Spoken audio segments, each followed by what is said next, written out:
Right now, I'm in Tennessee for a very special occasion. I get to drive the all-new Nissan Armada. I'm gonna tell you the good, the bad, and then we're gonna take it off-road. The Nissan Armada enters its third generation and is new from the ground up with much bolder styling, new technology, and a new engine, which we'll get to in a second. This is Nissan's full-size body-on-frame 3-row SUV that can seat up to 8 passengers, and it doesn't share much with the old generation. There's a new stiffer frame, new suspension, new body panels, and even a new off-road ready Pro 4X trim. This big guy has a whole new personality, 9.6 inches of ground clearance, and respective 34 and 35 degree approach and departure angles. Personally, I like the looks of the new Armada. It looks bold, it looks handsome. It doesn't look as bulbous as the previous generation. It has some pretty nice lines to it, especially when you see it driving down the road. But of course, this is kind of controversial in the last video when I did the first look in the comment section. So I'm pretty sure you're gonna let me know how you think it looks again in this comment section. Moving back to the engine, the Armada is now exclusively powered by a 3.5-liter twin-turbo V6 engine that was evolved from the Nissan GT-R, and this makes 425 horsepower, 516 pound-feet of torque, and premium fuel is recommended for maximum performance. It's mated to a 9-speed automatic transmission and rear-wheel drive comes standard, but of course part-time 4-wheel drive is available. Yeah, there's plenty of power in this new generation Armada, and it drops gears pretty quickly when you put your pedal down. Yeah, you don't get that sound that we used to from the old V8, but it's plenty of power. And if you want to change up some of the driving dynamics, there are drive modes that you can select down here, which is nice. If you throw it in the sport mode, it changes up throttle mapping, it holds gears a little bit longer. I don't really feel a difference in the steering, and the suspension firms up just a little bit, enough to have a little bit of fun. One thing I will note though, the brakes are a little bit squishy, so just keep that in mind. And this is a heavy vehicle, so if you need to brake quickly, plan ahead. EPA estimated fuel economy for the Armada isn't available just yet, but it is capable of towing up to 8,500 pounds when properly equipped and comes with an integrated Class 4 tow hitch and 7-pin harness standard.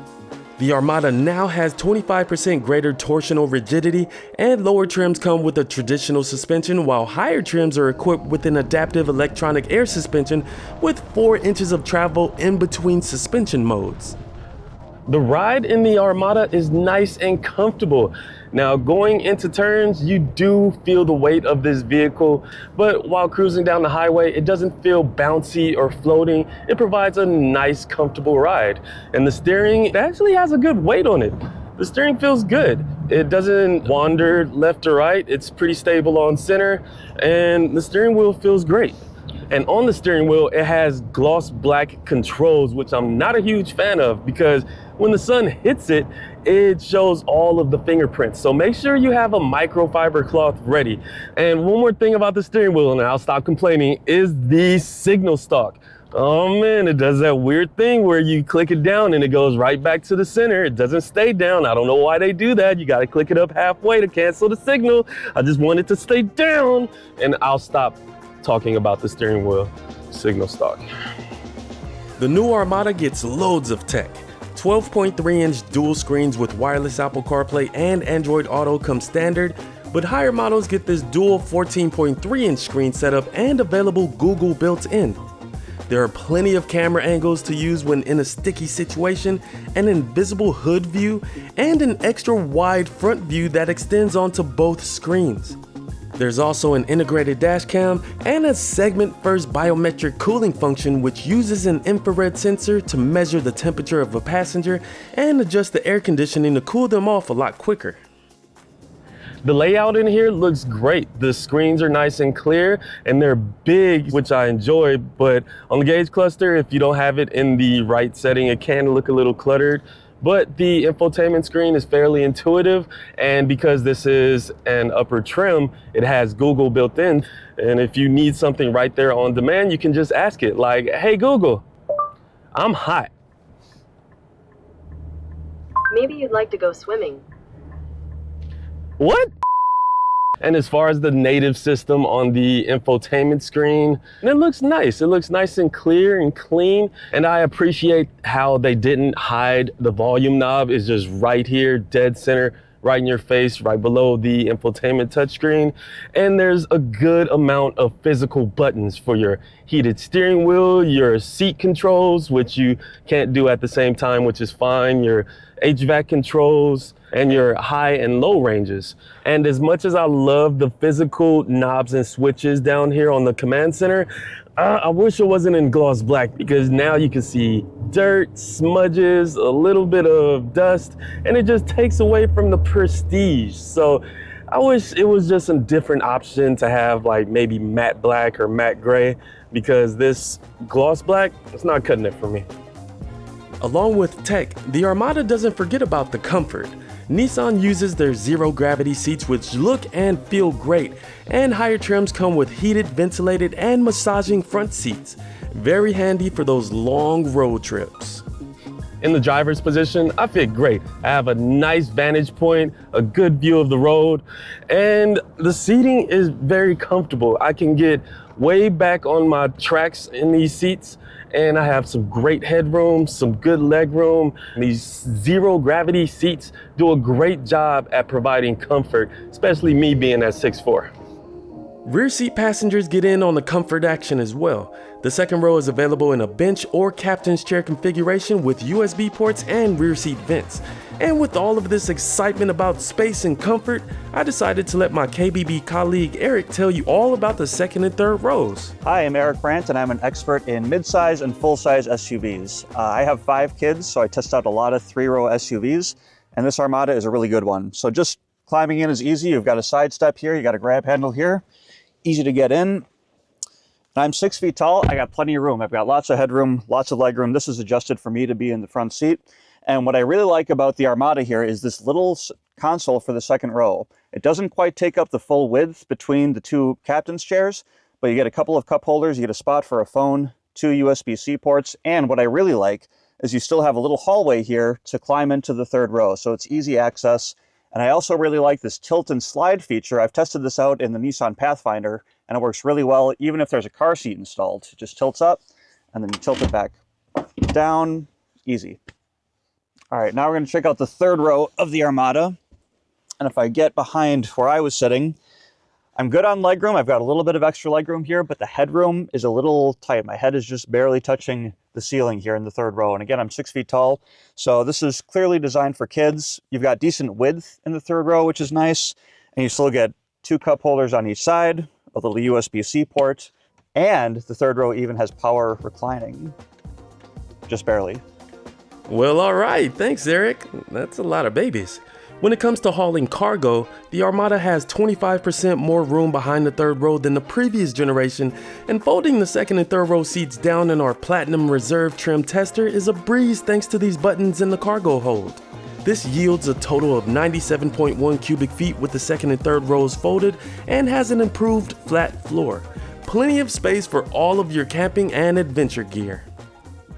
If you are loading up the cargo area, keep in mind that the load height is a little bit high. Now this does have the air suspension, so you can lower it down in the cargo hold, but it's still a bit high. So if you're a bit shorter and you have to load in something a little bit heavier, either have a buddy help you or just be strong like me. I eat my spinach. The cabin of the Armada is nice and I dare say teeters into luxury territory. Along with soft touch materials, good looking seats, and plenty of functionality, the interior feels deluxe. Along with these comfortable seats, Nissan did a great job with the fit and finish of the Armada. It has nice premium materials up top, squishy armrests, and it definitely looks more upscale than your traditional SUV. And there's not a lot of squeaks or rattles. It does a great job of insulating noise from the outside. Not a lot of road noises coming in, and you get to enjoy the Klipsch stereo system, which sounds phenomenal. As far as visibility, yeah, everything checks out. Looking forward, it's good. You have a nice high seating position, and over both shoulders, thanks to these large windows and low belt line, visibility is good. And even out of the back window, you can see a lot of stuff. But if the cabin is packed out and you can't see out the back glass, then just switch this to the available digital rear view mirror and it'll solve that problem right away. All Armadas come with Safety Shield 360 driver assistance tech, which includes features like blind spot monitor, lane departure warning, and rear automatic emergency braking. Nissan's Adaptive Cruising Pro Pilot Assist comes standard, but if you're looking for the hands-off experience while keeping your eyes on the road, Pro Pilot 2.1 is available on higher trims. Activating the Pro Pilot Assist is simple. All you do is just press this blue button on the left of the steering wheel, set your speed, and you're going. If you're on a road that's registered with the Pro Pilot Assist 2.1, you can do hands-free with your eyes on the road. But right now, I'm on a back road, so I gotta keep my hands on the steering wheel. But the good thing is, this is capacitive touch, so you don't have to torque the steering wheel to let the system know that you're paying attention. It's more so just keep your hand on the steering wheel and enjoy the ride. Yeah, feels nice and comfortable. Now it's time to have a little fun with the first ever Nissan Armada Pro 4X. This rough and ready SUV has enhanced capability with standard four-wheel drive and adaptive air suspension, all-terrain tires, LED fog lights, a modified bumper for a better approach angle, metal skid plates, lava red tow hooks, and an electronically locking rear differential.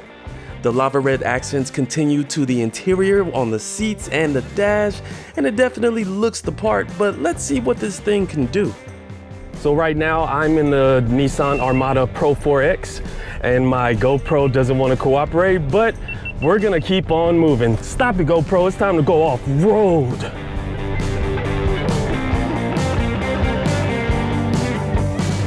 So right now, looking forward, I got this big hill ahead of me and my driving instructor told me to get it into second gear using the paddle shifters and keep it in manual and use momentum to get over. And I'm using the camera as well. And whoa, yeah, getting over was a piece of cake. Good job, Armada Pro 4X. There we go.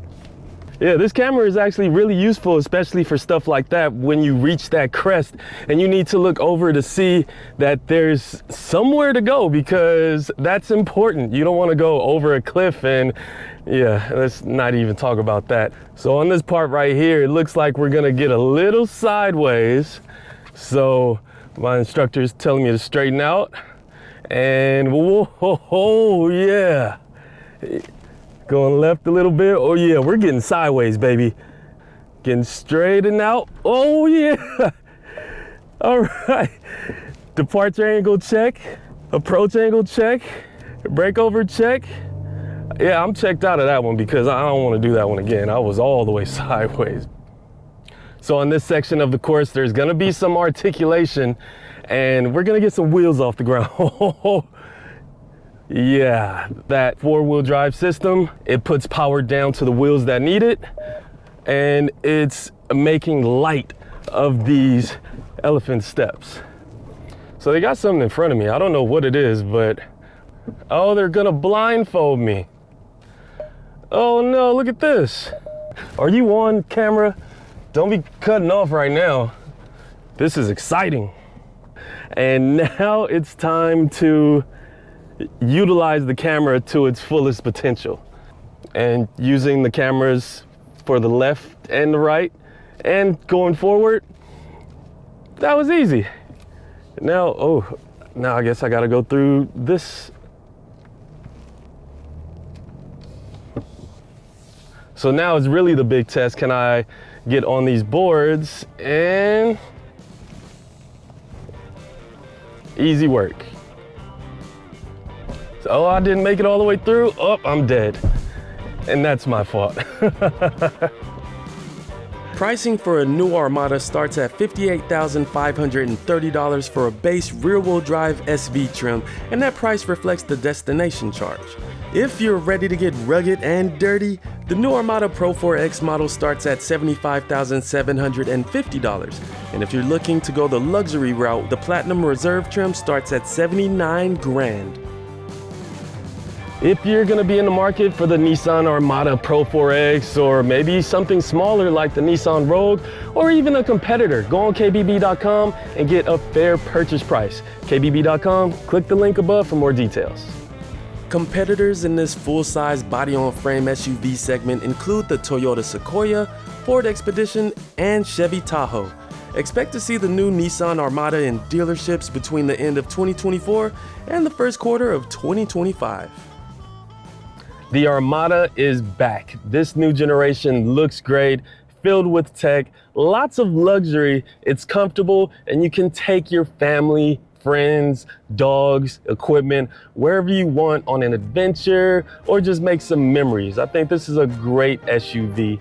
And if all of that sounds good to you, check one out for yourself.